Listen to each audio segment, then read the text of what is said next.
7h-10h sur Radio Courtoisie, suivez la ligne droite. On entend souvent le terme d'islamo-droitisme chez les cadres Reconquête. Les élus LR sont-ils vraiment compromis avec l'islam radical en France ? Quels en sont les dangers ? Et peut-on vraiment parler de complicité venant de ce parti de la droite classique ? Pour décrypter ces compromissions, nous sommes avec Damien Rieu. Bonjour. Bonjour. Damien Rieu, vous êtes lanceur d'alerte et membre de Reconquête. Et hier, vous teniez une conférence de presse pour lever le voile sur ce que vous appelez de scandaleuses compromissions d'élus LR avec l'islamisme. De quoi s'agit-il exactement ? En fait, tout est parti d'une vidéo de Marion Maréchal, qui est en campagne pour les élections européennes, et qui a lancé une série qui s'appelle Le Grand Dévoilement. Le Grand Dévoilement, c'est des épisodes qui parlent de l'islamisation en France et en Europe. Et l'un de ces épisodes se passe à Saint-Chamond, dans le 42, et met en cause un maire Les Républicains qui fréquente notamment une mosquée du Miligorus. Miligorus, ce sont des islamistes pro-Erdogan turcs, très très radicaux, qui sont considérés par Gérald Darmanin lui-même comme des ennemis de la République, mais il ne les interdit pas, toujours le paradoxe du gouvernement. Et donc, il soutient cette mosquée, et puis il a soutenu une autre mosquée dont l'imam a été expulsé pour des propos trop sulfureux. Et donc voilà, on dénonce, si vous voulez, les compromissions des élus LR, parce qu'il y en a un certain nombre, certain, et c'est absolument scandaleux, c'est une trahison des électeurs LR, l'islamo-droitisme, parce que l'islamo-gauchisme, on le connaît, on l'a identifié, mais il est revendiqué. Mais l'islamo-droitisme, c'est une trahison au sens où les électeurs LR sont très inquiets de l'islamisation. Ils sont contre, ils s'y opposent et ils pensent que leur bulletin de vote LR les protégera un petit peu de cette islamisation. Eh bien, pas du tout. Un certain nombre d'élus locaux LR sont, je dirais, double jeu et font du clientélisme islamique, notamment au niveau local, quoi. Alors il y a effectivement les locaux, il y a des inconnus, on va dire, des petits élus, ça n'a rien de péjoratif, mais LR, mais il y a aussi des cadres éminents. Vous parliez de différents maires, de Xavier Bertrand, de Valérie Pécresse, des noms qui détonnent, comme la sénatrice Valérie Boyer. Oui, voilà, donc hier, Marion a présenté les 7 plus gros profils, si vous voulez, les plus connus. Donc on retrouve Valérie Pécresse, qui est notamment compromise avec Mohamed Eniche. Mohamed Eniche, c'est l'une des personnes qui avait posté une vidéo contre Samuel Paty, quand même, pour vous donner une petite Samuel idée. Paty. Voilà. Et c'était le secrétaire général de l'UM 93, donc les islamistes du 93, et elle a fait leur éloge. L'un de ses adjoints a fait applaudir Mohamed Eniche. Alors elle dit, Valérie Pécresse, accrochez-vous. Je suis très heureuse d'être ici à l'invitation du secrétaire général de l'UAM. On a des valeurs communes. Il faut qu'on résolve la question des lieux de culte du mois de sacré du Ramadan. L'important est d'éviter que monte ce fléau de l'islamophobie.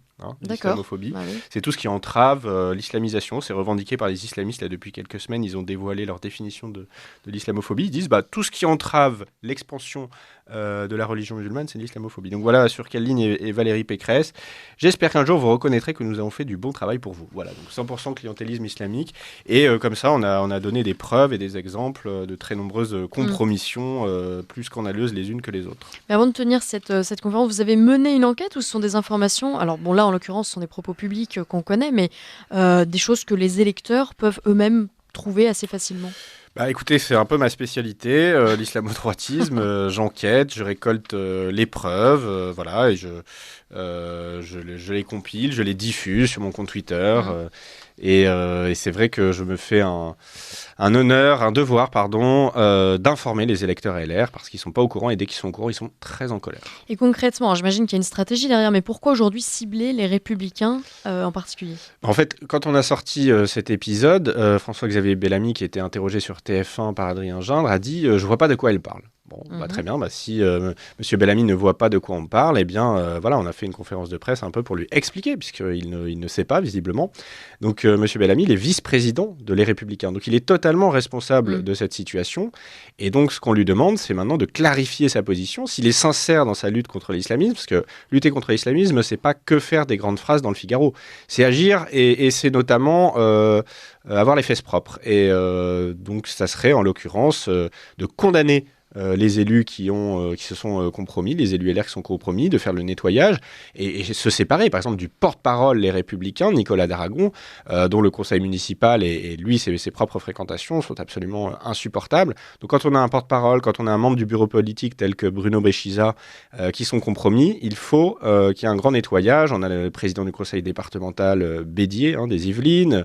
Voilà, on a tous ces gens-là qui, si Bellamy est sincère dans son combat contre l'islamisation, ne doivent plus être à LR. Alors justement, je vous propose d'écouter ce qu'en dit François-Xavier Bellamy, puisqu'il combat malgré tout l'islamisme. Je vous propose Avec d'écouter les mots. En tout cas, on va écouter ces mots, justement, c'est sur TF1. Il faudrait être aveugle pour ne pas voir qu'effectivement, aujourd'hui, l'islamisme a déclaré la guerre à nos pays, déclaré la guerre aussi à un modèle de société qui est attaqué partout, et d'abord sur notre sol. Mais vous allez au cours des derniers jours. Vous parliez d'attaque au couteau à Sydney. Moi, je vois les attaques qui se multiplient en France. Et oui, je vois bien qu'en France, aujourd'hui, la fracture que l'islamisme cherche à créer, elle se joue dans notre pays. Quand vous entendez ça, j'imagine que vous n'y croyez pas beaucoup. Mais la question n'est pas de douter de ce qu'il pense. A priori, et moi, j'ai pas trouvé d'éléments compromettants sur lui. Par contre, sur ses fréquentations et sur son parti, oui. Donc maintenant, il faut passer à l'action, M. Bellamy. C'est vrai que quand il dit, parce que c'est ce qu'il a répondu, effectivement, il dit ne pas savoir de quoi il s'agit lorsque Reconquête accuse en tout cas les Républicains de toutes ces choses. Vous le pensez sincère dans cette réaction ? Non, évidemment, il est dans le contrôle total. Il sait très bien que c'est absolument explosif. Je rappelle, pendant la présidentielle, on avait fait ce type de révélation. Et Valérie Pécresse avait été obligée de faire une conférence de presse pour démentir.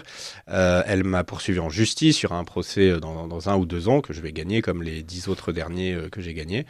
Mais ça leur a permis de gagner du temps et de faire un peu de diversion. Donc évidemment qu'il sait, mais il n'a rien à répondre. Il est très embêté, très gêné. On le voit d'ailleurs sur l'extrait. Et donc voilà, c'est sa manière de botter en touche. Qu'est-ce que vous demandez concrètement aux élus LR aujourd'hui ?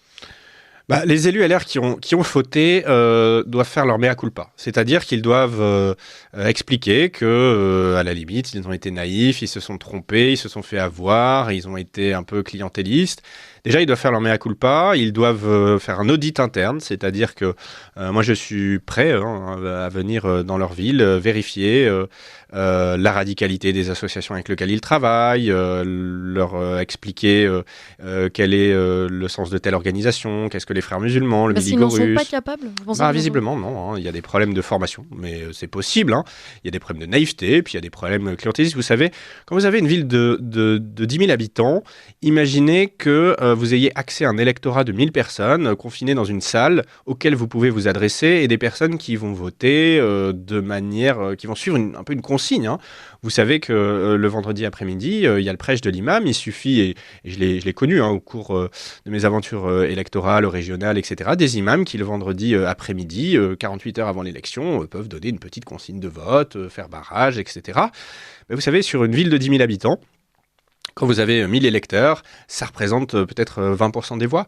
Et donc, c'est très puissant. Et aujourd'hui, le problème, c'est que le nombre de musulmans est tellement important qu'il y a des mairies où on ne peut plus se faire élire sans l'électorat islamique, ce qui pose des problèmes, évidemment, éthiques vraiment importants. Alors, ce qui choque particulièrement, on vient de l'évoquer, c'est l'atteinte à la laïcité avec la propagande électorale dans les lieux de culte. Mais la loi dit quelque chose à ce sujet ? Alors la loi interdit les meetings politiques dans les lieux de culte. Oui. Dans les lieux de culte. Mais qu'est-ce qu'un meeting politique ? Si on vient faire la promotion du bilan de son mandat, moi je considère que c'est quelque chose d'électoral. Donc on a fait un signalement au procureur de la République, puisque M. Bellamy nous a dit si vous avez des choses, il faut saisir la justice. Dont acte, on le prend au mot et on saisit la justice. Donc monsieur le sénateur Stéphane Ravier a déclenché un article 40, c'est-à-dire un signalement au procureur de la République sur une dizaine de faits que nous avons recensés, ne serait-ce que pour le dernier Aïd, du 9 au 10 avril, où plusieurs élus LR à Cannes-sur-Mer, à Pont-à-Mousson, à Metz, Colmar, Palaiseau, Levallois-Perret, Aulnay-sous-Bois ou Rosny-sous-Bois, ont pris la parole. Où se sont rendus dans des salles et des mosquées, parfois radicales, qui ont invité Hassan Iqiyoussen, qui a été expulsé, ou alors qui font partie du Miligorus, ont pris la parole pour faire un peu le bilan de leur mandat, pour flatter. Enfin, vous imaginez un politique qui prendrait la parole avant la messe, ça ferait scandale. On le voit assez rarement.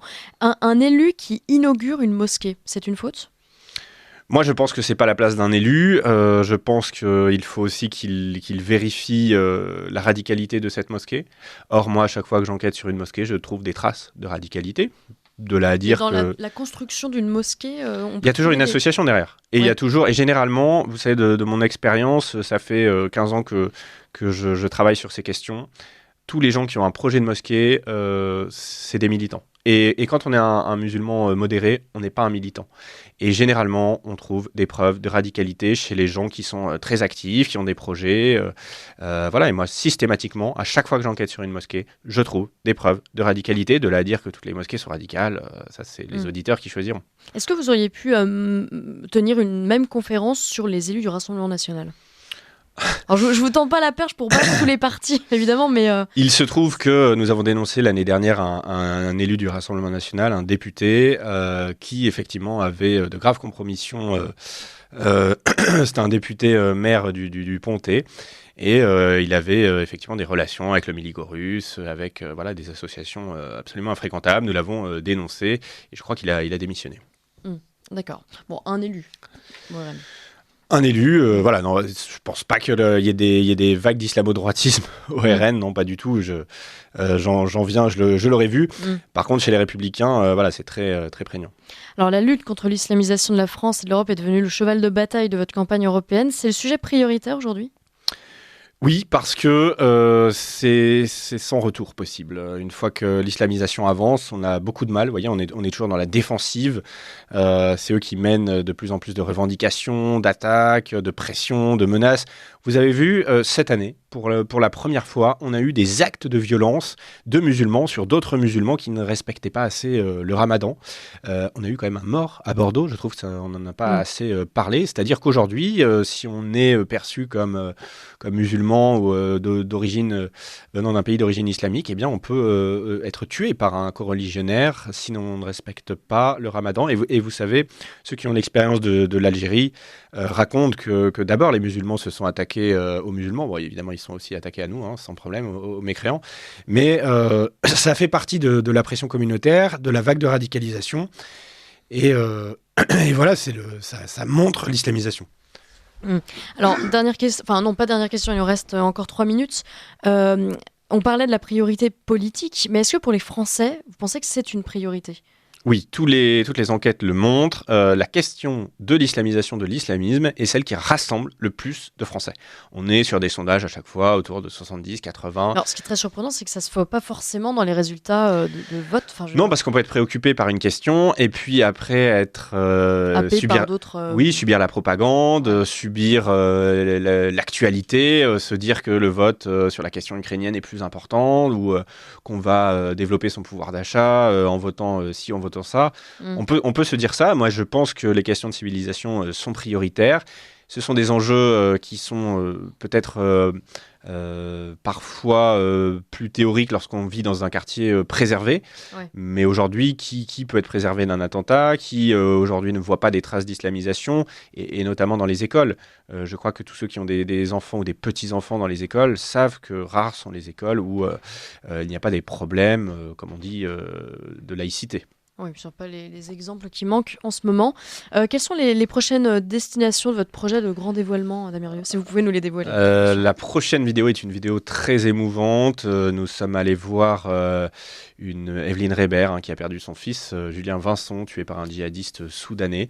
Et nous sommes allés la rencontrer lors de la commémoration de ce massacre. Et voilà, c'est une vidéo très émouvante. Je pense qu'on va la sortir ce samedi ou dimanche. Mais vous rencontrez, vous êtes souvent en lien, j'ai l'impression, avec effectivement des personnes qui côtoyaient des victimes de l'islamisation. Moi, je travaille beaucoup avec les victimes de l'immigration et de l'islamisation. Je pense que leur message est important à entendre. Et elles viennent spontanément vers vous ou c'est vous qui venez les voir ? Ça dépend. C'est vrai qu'en fait, parfois, c'est des gens qui n'étaient pas conscientisés sur ces questions et qui se mettent à ouvrir les yeux. Et il y a des gens très courageux, Claire Géromini notamment, qui a été victime d'un viol par un OQTF, qui prend la parole, qui s'affiche. Et c'est important, la parole des victimes compte. Et pendant trop longtemps, ils ont été... Vous savez, dès qu'ils sont victimes de quelque chose, ils sont pris en charge par des avocats, il y a la pression des journalistes, alors la récupération, vous savez, cette pression qui vous oblige à vous taire. Ouais. Et beaucoup cèdent, mais c'est vrai que de plus en plus, je trouve, brise l'omerta, brise le tabou, le silence, et n'ont pas peur des accusations gauchistes qui les invitent à se taire. Merci beaucoup Damien Rieu. Je rappelle que vous êtes lanceur d'alerte, membre du parti Reconquête. Vous avez un rôle particulier dans la campagne de Marion Maréchal ? Je m'occupe de sa communication. Oui, très bien, voilà. Merci beaucoup Damien Rieu, à bientôt. Au revoir.